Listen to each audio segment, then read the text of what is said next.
It all started with a DM. Just a simple message on Instagram from a guy named Jake. He and his wife, Emily, were tired of renting. They had saved $15,000 for a down payment, which, let's be honest, in this market, that's tiny. They wanted a 3-bedroom house in a good school district. But here's the problem. Their budget was $250K max.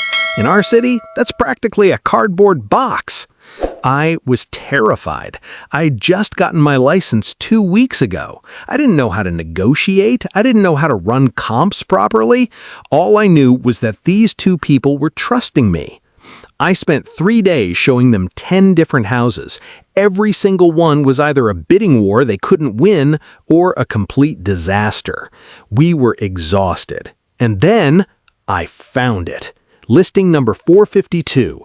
It was an ugly, outdated 1970s ranch-style house. The photos online were horrible. Dark, blurry, smelled like old carpet just from looking at it. It had been sitting on the market for 65 days. I thought, this is our chance. No one wants this ugly duckling. We rushed to see it. Jake and Emily walked in, and honestly, they looked devastated. The kitchen was from 1982. The wallpaper was peeling, and wait for it, there was a giant water stain on the ceiling. They looked at me and said, "We can't live here. This is a nightmare." But I saw something they didn't. I looked at the floor plan, I looked at the lot size, and I whispered to myself, this is a structural gold mine. I told them, guys, trust me on this. This is not your forever home right now, but this is your stepping stone.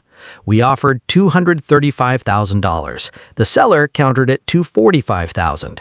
Now I'm sweating. My first negotiation. I panicked. I offered $240,000. Silence. A whole day passed. No reply. I thought I killed the deal. Finally, the seller accepted. We were under contract. I was celebrating. I thought I was a genius. Until the home inspection report came back. The water stain was a roof leak, $6,000 to fix. The AC unit was from the 90s, $4,000 to replace. Total damages, $15,000 worth of repairs.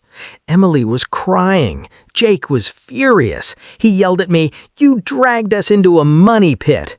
And the worst part, the seller refused to fix anything. He said, "Take it or leave it." I had two choices, walk away and lose the deal or fight like crazy.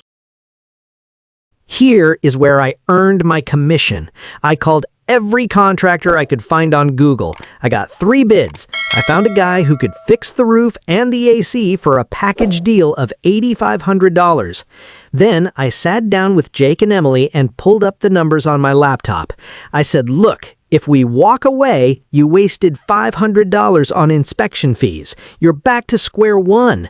But if we buy this at $240K and put $9K into repairs, your total cost is $249K.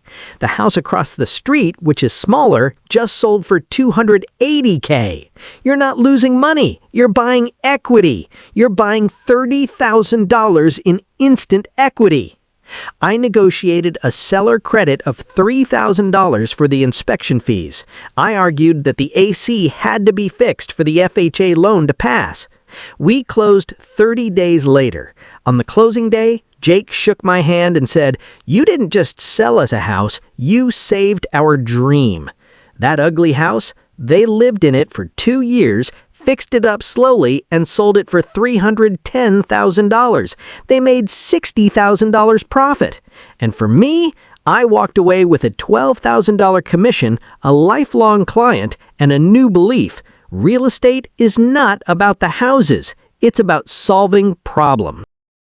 All right, I think you're going to like this tour. Look at this long driveway and long walkway up to the front door. Home has nice curb appeal. You look at the house from the outside and you say, okay, yeah, that looks like a nice house. But trust me, the outside of this house is the least impressive part. The inside is amazing in the backyard. You got to see the backyard with the beautiful pool. This home sits on a little over a half acre and it is really, really nice. So this is 3746 Deer Trail Court in Danville. This is the Black Hawk community. This home's 6-bedroom, 3-bathroom, 4,194 square feet. Sits on a 0.57 acre lot. It's listed at $3,249,000. So as soon as you walk in, you see high vaulted ceilings, beautiful hardwood floors, large windows, lots of natural light. And they've done a really good job of updating this house. So this house is not completely remodeled. So it's not like a total modern remodel. It does still have, some of its original details and charm. But I think they did a really good job of updating some key features of the house. So you've got the formal living room right off the entryway, and then that leads into the formal dining room. It's got a trade ceiling, really nice light fixtures, and then lots of windows that look out into the backyard. And look at this backyard. Beautiful swimming pool, rolling hills. We're like maybe 3 or 4 houses up from the golf course. So there's a really nice golf course back there.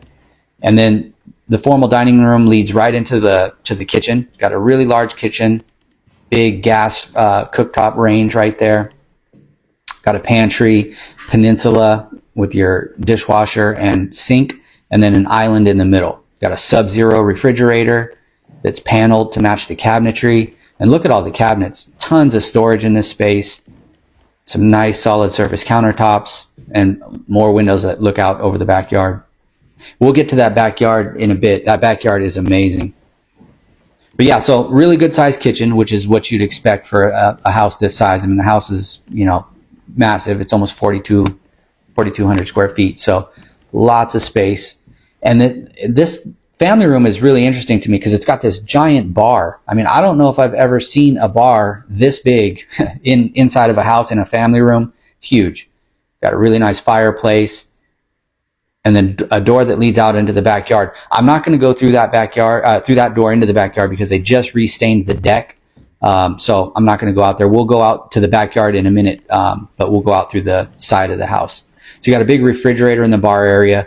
You could probably fit, they've got it staged with like 4 bar stools. You could probably fit 6 or more there easily. That's a massive bar. And then we've got an office right off of the family room.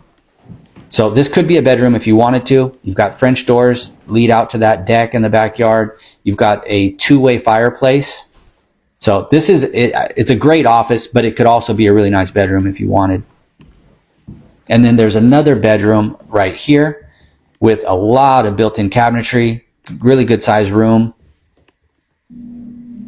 So 1 office, 1 bedroom, or 2 bedrooms if you wanted it down here. This is the hall bathroom. Got a shower over tub, single sink. And then we've got laundry over here on this side. So good sized laundry room, also with lots of storage and a sink. And then we've got a 3-car garage. So with lots of storage as well in the garage.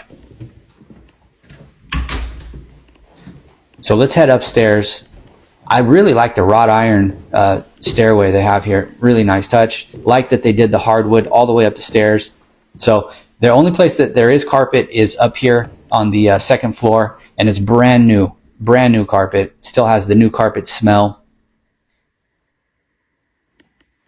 Yeah, I do like this layout quite a bit. Got a massive primary suite up here, huge. I don't know how big this is, but it's probably, it looks to me like it's maybe like 600 square feet or so. It's giant. Really good views out over the rolling hills and the golf course. And the home does feel private. Doesn't look like there are any like homes behind it that, have views into the house or into the backyard. And check out the size of this bathroom. This bathroom is massive. A really nice shower stall. And then a sunken tub, like a sunken jacuzzi tub right here. Also with great views out over the backyard and the rolling hills. And then you've got his and hers dual sinks and vanities. And then an office off of the primary suite.